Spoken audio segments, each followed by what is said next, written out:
And his mom stopped my mother from the store one day, didn't know her from anybody, and said, Lee, what is in your bag?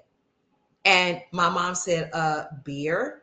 And his mom, Pastor Henrietta Horde, my cousin Amos's mom, said, God told me to tell you that you don't have to depend on substances to get through the day. And she started prophesying to my mom about how God had been there for her all her life, and she didn't recognize that it was God. I'm coming, sweetie. And that God wanted to save her from her condition, and that God had sent Aunt Henny, his mom, to her to minister to her.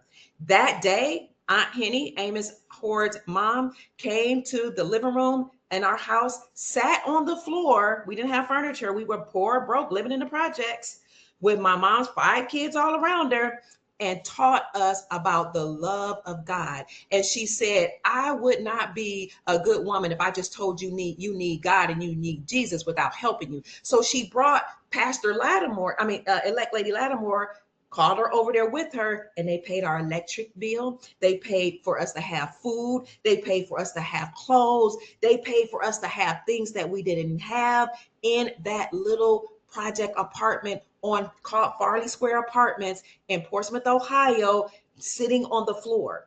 She taught us about the love of God and how we sometimes are the only representation of God that people knows. And she gave my mom hope that day, not just by preaching about a God she couldn't see and a Jesus she didn't know, but teaching her, I am the God that has been sent to help you, God in flesh.